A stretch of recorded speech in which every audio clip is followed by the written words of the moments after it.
2016 was a pretty big year for children's animated movies. We were blessed with movies like Moana, Zootopia, Finding Dory, as well as some movies I wish I could wipe from my memory permanently. And this year we were also introduced to a movie with pretty mixed reviews, and that movie is Sing. If you ask someone, hey, what did you think of the movie Sing? You'll either get a reasonable answer or something so violently aggressive.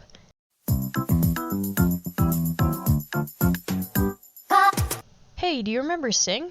Oh yeah, I remember watching that. It's a pretty cool little movie. It's not the best and it has its issues, but it's a fun watch. Did you ever see the movie Sing? You mean the one with that loud-ass main character moment having ass 600-ton biggie elephant who needs to lay off the Big Macs? I hate that movie. It killed my whole family and I wish it would burn. Yeah, the reviews of Sing are pretty mixed. Personally, I love Sing. I think it's an adorable little movie about following your dreams and choosing your own destiny, even if you feel that your life is already set up for you. The ending sequence is by far the best part of the movie. They put on a banger concert despite the theater being a pile of rubble, and after learning that there is no prize money after all. I mean, come on. Rosita and Gunther tearing up the dance floor, Johnny singing his heart out and nailing I'm Still Standing, Ash coming in with an original song that I have on my playlist, even that arrogant little Frank Sinatra wannabe singing into the hearts of viewers. And you know what? I don't give a fuck. Mina ate. She fucked up that solo. And that stage. But anyways, I have a strong love for Sing, and it saddens me so much that I have to even acknowledge the existence of the sequel, Sing 2. The majority of people are all on the same page when it comes to Sing 2. It's bad. Jesus Christ, it's bad. Me and Corey both watched this movie for the first time together, and I think we went through all the stages of grief in doing so. There are some people that even believe that Sing 2 is a better movie than Sing, and I do everything in my power not to strangle them. I just don't get it. But anyways, let's get into this dumpster fire of a movie. The movie opens with Mina running through a dark forest, and after tripping over a branch, she comes across this tiny door. The door opens up, and it leads us into, who would have thought, a vibrant and loud musical performance. It's a play on Alice in Wonderland. How original. Also, just to point it out, I already know I'm going to be overly critical of this movie. When I really like a movie and a bad sequel is made, you will not hear the end of it from me. I am unbelievably salty about it until the end of my days. Looking at you, Toy Story 4. Rosita is the Cheshire Cat, Johnny is the Mad Hatter, Gunther is the Caterpillar, and Mina is Alice. Once the performance ends, they are met with the applause of a filled theater. The Queen of Hearts enters the theater along with her army, and the crew exits the stage. Also, they play the default children saying yay sound effect that is used when you beat a night at Five Nights at Freddy's. Just wanted to point that out. As the beginning progresses, we learn that the cast is trying to impress a dog in the crowd named Suki. Suki is an assistant to a well-known theater owner and director, and their goal with this performance is to impress her with her skills, which doesn't go in their favor. Midway through, she gets up and leaves the theater. Buster chases after her, and she tells him that the show just isn't good enough and that they wouldn't make it in the big leagues. She gets into a taxi, and Buster thinks it's a great idea to chase the taxi down with his bike. He then learns that the theater she works for is holding auditions the following day before causing several car accidents and launching himself into a canal. In the Sing movies, there are a lot of random songs just thrown in here and there. Even in the first movie, they would lazily throw songs into scenes, but I feel that in the second movie, they got really lazy. While a majority of the songs do match the mood in Sing 2, the songs seem to go on for longer with fewer interruptions. During this scene with Buster, Goodbye Yellow Brick Road by Elton John starts playing, and while it does match the sad mood, this song plays barely uninterrupted for 74 seconds, which may not seem like a lot, but it really is if you think about it. In Sing, songs will only play for around 30 seconds before fading away, and usually someone was singing along with it, or at least there was some dialogue happening.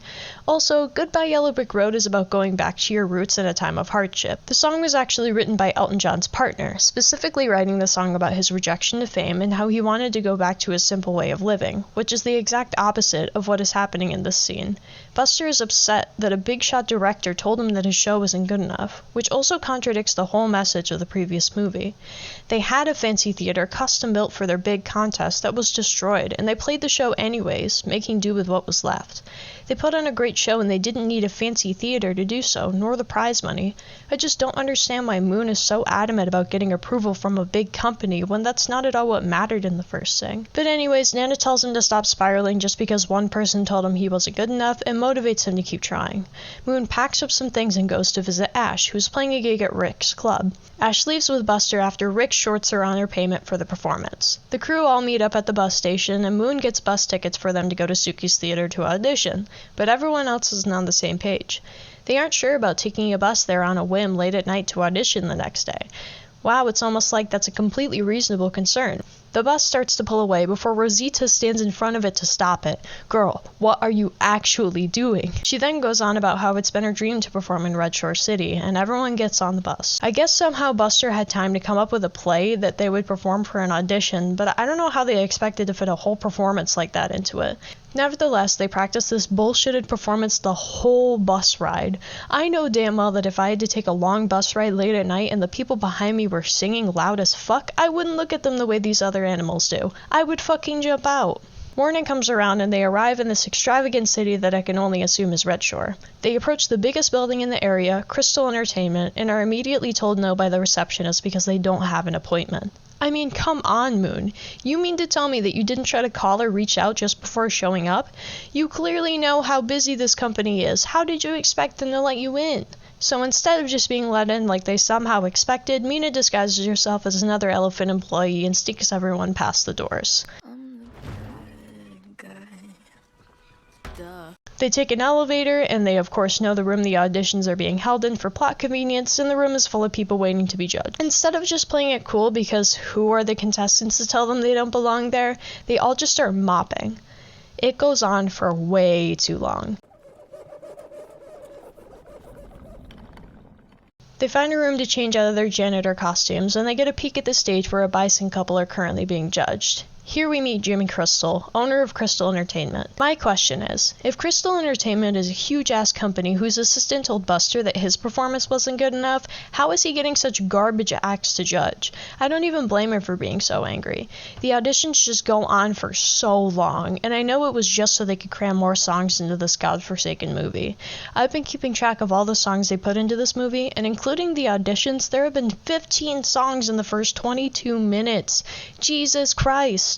Buster and Co. get to their audition, and all Buster did was introduce the play, and Mr. Crystal buzzed. It's almost like for an audition, you aren't going to have time to dilly-dally and do an entire play right.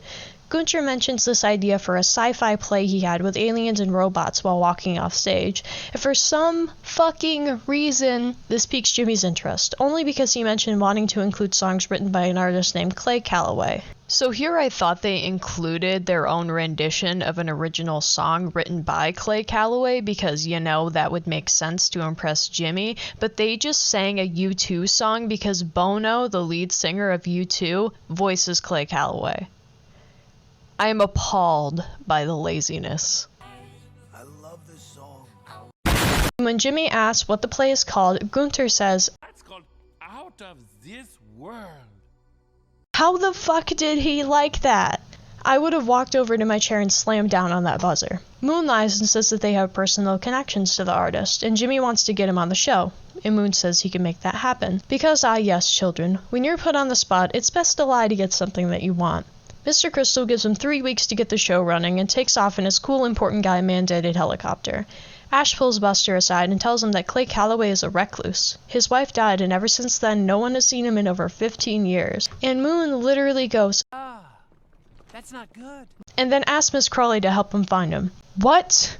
Not a, oh my god, I had no idea. Let's see what else we can do to prove to Mr. Crystal that we are worth it, because I'm a reasonable person and I'm not going to seek out a mourning man. Not only does this once again go against the message of the whole first movie, it's just wrong on so many levels. News breaks of Mr. Crystal hiring Moon, and they check into this fancy-ass hotel Jimmy sent them to. They get to work right away, and by work I mean Gunter saying random shit he wants in the play with no structure.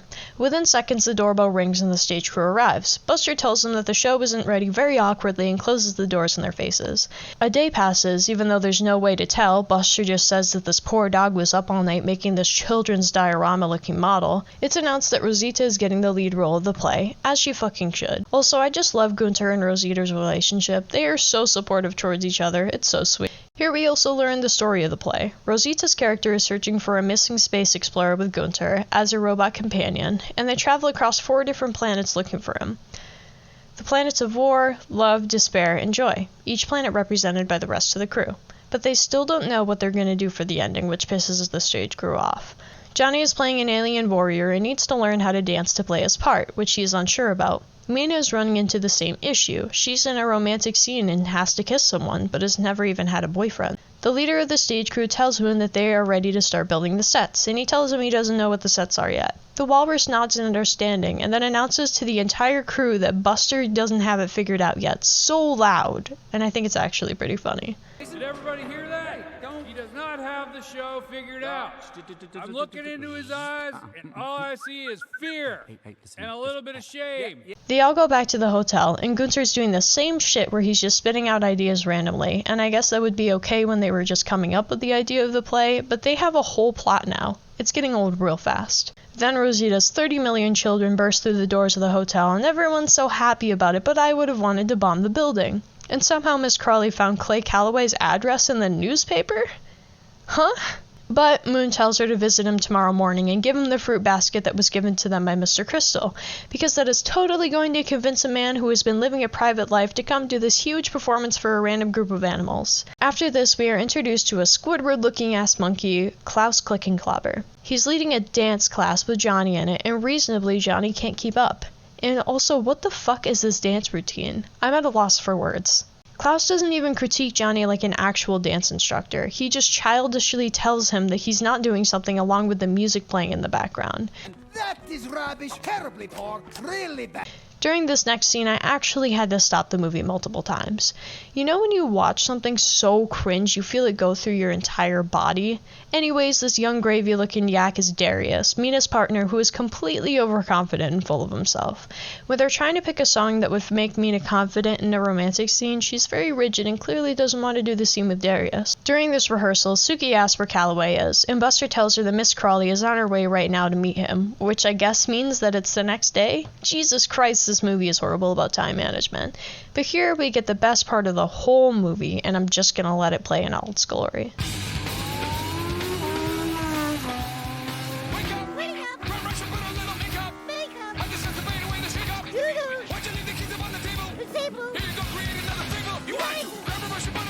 Your destination is on the right. On the right, okay.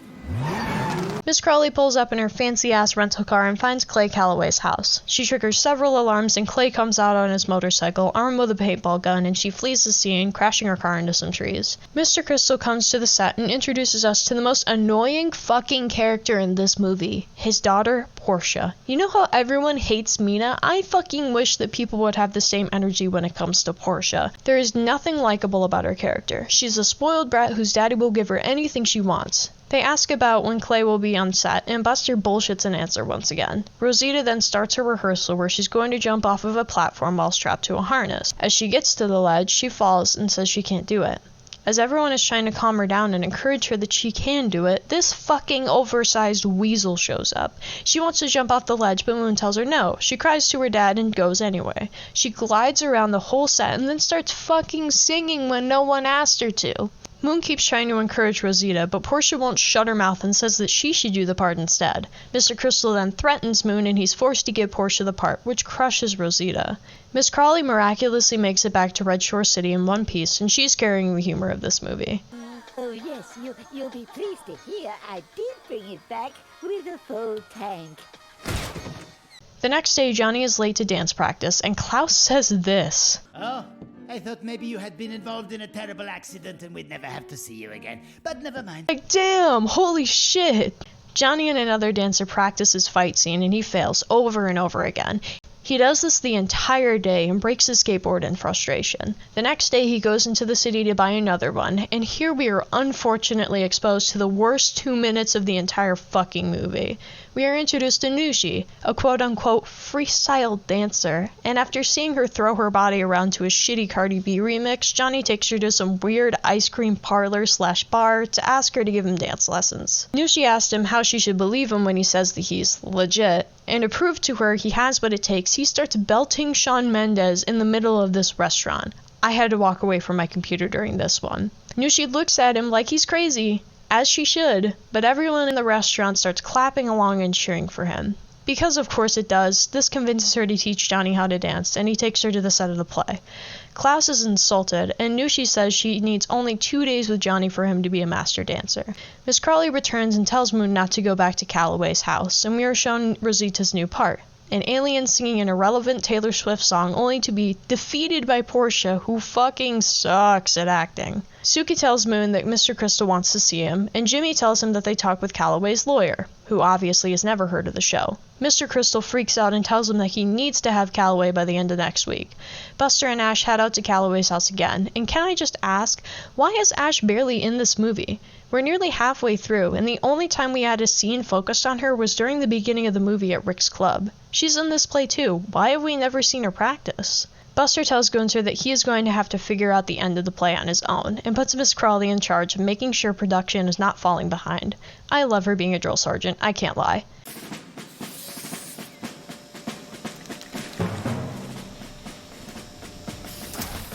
Nathan! That volcano should have been finished yesterday! We're on it, Miss Crawley. You baby! Moon and Ash arrive at Clay's house, and Calloway is outside fixing his motorcycle. He tells them to go away and to stay off the fence, but they don't listen and get electrocuted. It then cuts to Porsche and Gunther practicing their free-falling scene, and they still can't seem to get it right. Mina and Owen Wilson still can't find the chemistry they need in their romantic scene, and she flees the stage. She's greeted by another elephant selling ice cream, and he gives her one for free because she looks pretty. This scene is kinda sweet in a way, before she fucking runs into the glass doors leading back to the stage and the ice cream splatters all over them. This is the only thing that actually made me laugh this entire movie. Your Majesty. Ooh, are you okay? Ash wakes Buster up, and I'm sure Clay must have felt bad for shocking the shit out of them, so he let them in his house. Clay tells Buster that he wouldn't do the show in a million years, and wants them gone in the morning. The movie then cuts to Johnny and Nushi practicing. I know fucking nothing about dancing, but there's no way one night of coaching taught him to do everything that he pulled off the next morning. Also, do these characters even sleep? It seems like every night they're all staying up practicing. The next morning, Clay still hasn't changed his mind about the play, but Buster continues to pester him. And Ash says the worst possible thing she could have said to, I guess, try and convince him? This is all because you lost your wife, isn't it? Why would you say that? Obviously, Clay gets defensive and tells her to stop, but she keeps trying to sympathize with him. Like, goddamn, why can't you just leave him alone? Girl, you are not his therapist. Stop. Buster says that they should go, but Ash is persistent and says that she just needs time with him and that she can't just leave him like this. I guarantee you that he would do so much better if you were to just leave him alone. If you really are persistent and you think that he'll change his mind, why not come back tomorrow? Give the man some space.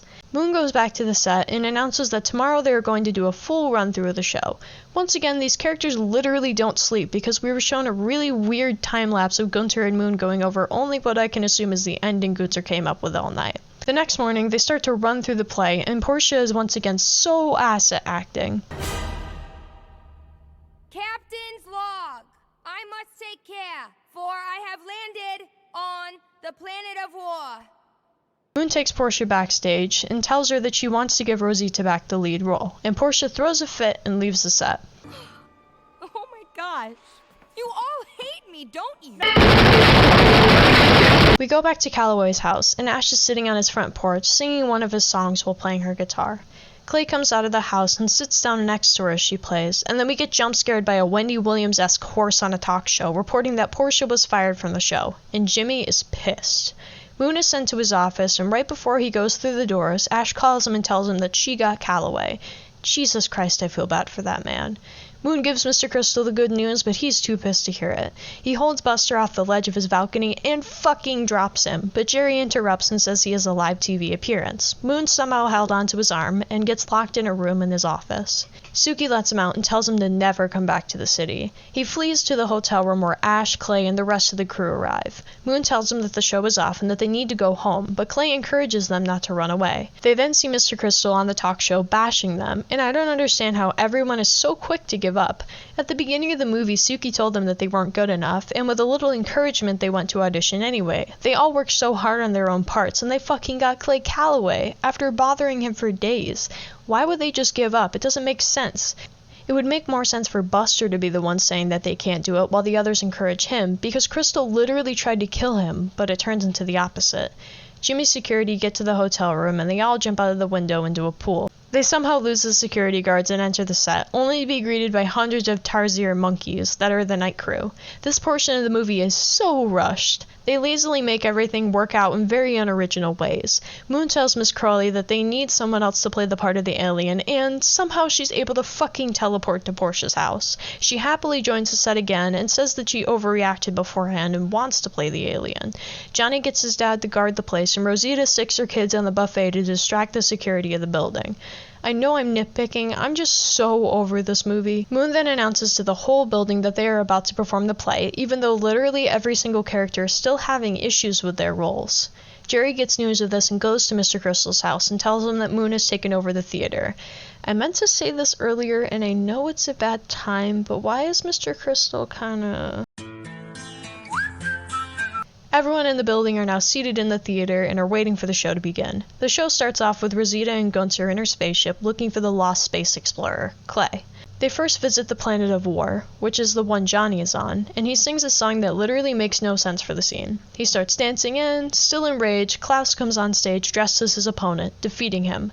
Nushi leads the rest of the cast into making a beat for Johnny to sing to, and he gets back up, proving himself to Klaus. Rosita arrives on the planet of joy, where Porsche performs as the alien, singing another completely irrelevant song. Mr. Crystal arrives and sees Porsche performing. She tells him off mid-song, and Moon pulls a trap door on him, closing it so he can't get out. Rosita travels to the third planet, where Mina and Chris Hemsworth are performing. Mina is able to get the courage only by imagining that Darius is Alfonso, the elephant that sells ice cream. After her performance ends, she starts introducing herself to Alfonso from the stage, and they keep talking as the audience claps for like 30 seconds. Crystal breaks out of his cage just as Rosita begins her big performance. She gets cold feet at the ledge again. Mr. Crystal finds Buster and grabs him, taking him up to the top of the stage and dropping him. Rosita sees Moon falling, and she jumps off for the platform, catching him midair and continuing with her performance. Johnny's dad catches Crystal, and both Gunther and Rosita arrive on the fourth planet. As Clay prepares to perform next, he opens his guitar case and sees a picture of his wife. I feel so bad for this poor man. Him and Ash wait for their cue at the end of the tunnel, and when they get their cue, Clay is frozen in place. He says that this is a mistake, and that he's not ready. Ash walks out of the tunnel alone, and starts singing the song, and the crowd joins in. As Clay begins to tear up, we see his wife walk up beside him, and with that he strums his guitar and joins Ash on stage. They finish the performance, and the play completes. The whole cast comes on stage and takes their bows, only to be interrupted by Crystal coming on stage, who tries to take credit for the performance. So they all bounce and leave him on stage alone. Suki tells the police to arrest him, and at first I forgot what they could even arrest him for. Then I remembered that he literally tried to kill Buster. Sir Crystal, please, I love you! I know what you are. The crew, Calloway, Porsche, and Nushi all head back on a bus to Buster's theater, only for another person to stand in front of a moving vehicle to get what they want. Suki stops the bus with her scooter and tells them that another company wants to have them in their theater. They travel there, and we see Nana arrive. She gets out and sees this poorly put together poster for the play. I mean, it looks like a fucking Wattpad cover. They enter the theater, greet the cast, and watch as the performance begins. The camera pans to Buster in the same way the first movie started, and the movie ends. No, I still stick by what I said originally. Sing 2 is a bad movie. However, after hyper-analyzing the fuck out of this movie for the past month and a half I've sat on this project, I can't bring myself to say that I hate it anymore. The bulk of the movie is fucking garbage, and I stand by that, but that last 20 minutes of the movie brought warmth to my cold dead heart. After being subjected to an hour and 20 minutes worth of cinematic torture, the performances during the play made the serotonin levels in my brain skyrocket. Not that I imply that it's worth it to sit through the whole movie to get to them, just watch them on YouTube or something. On a serious note, I did not like the message the majority of this movie conveyed. Instead of achieving what it was going for, which was doing anything to follow your dreams, they instead taught the audience to bullshit until everything works out. It was Buster's entire character this whole movie. The performances, though, totally different story. Johnny's battle with Klaus was intense, and he rocked his shit, overcoming his fear of his Squidward-looking ass. Portia fucking served and told her dad off mid-song after being a spoiled brat the whole time. Mina was able to look past Ross Lynch, even though seeing her imagine that he was this other guy was kinda weird. Rosita overcame her fear of heights and was able to save Moon from becoming a splat on the stage. And Clay, no matter how much I do not agree with the amount that they harassed this old man, performed for the first time in 15 years after the death of his wife, knowing that she was still by his side no matter what. When they all held hands in front of the crowd to take their bows, I couldn't help but smile. But I would roast marshmallows on the burning corpse of the rest of this movie. 2 out of 10 would not recommend.